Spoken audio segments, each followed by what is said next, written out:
యూజువల్‌గా ఆండ్రాలజిస్ట్ అంటే ఏంటి? యూరాలజిస్ట్‌గా మీ పాత్ర ఏముంటుంది? ఏం చేస్తారు రెగ్యులర్‌గా?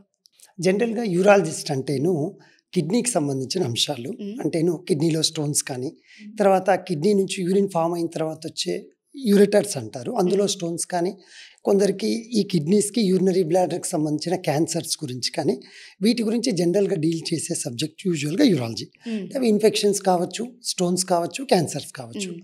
జనరల్‌గా యూరాలజీ ప్రాస్పెక్ట్ అంటేను ఆ విధంగా ఉంటుంది.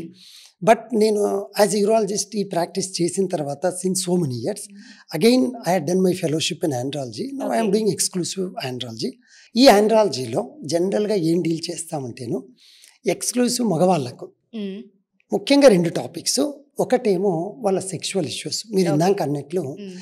ప్రతి ఒక్కరు కూడా ఏ టాపిక్ అయినా డిస్కస్ చేస్తారు కానీ కొంచెం personal issues like sexual issues వచ్చినప్పుడు నిజంగా ప్రాబ్లం ఉన్నా కూడా హ్మ్. సరే వీళ్ళతో చెప్తే ఇన్ఫీరియర్‌గా మనల్ని ఫీల్ అయితారేమో హ్మ్. ఆ విధంగా ఆలోచిస్తూ తమలో తాము బాధపడుతూ ఉంటారు. యెస్. దానికి సంబంధించిన సబ్జెక్టే ఆండ్రాలజీ. సో మీరు సెకండ్ పార్ట్ ఏముంటుందంటేను ఇన్ఫర్టిలిటీ. మీన్స్ చాలామంది ఇన్ఫర్టిలిటీ అంటే వెంటనే గైనకాలజీ డాక్టర్ గారు లేడీస్ చూపించుకోవాలని అవునవును. అనుకుంటారు. బట్ హ్మ్. నేను స్పెసిఫిక్‌గా డీల్ చేసేది మేల్ ఇన్ఫర్టిలిటీ. Okay. ఎక్స్క్లూసివ్.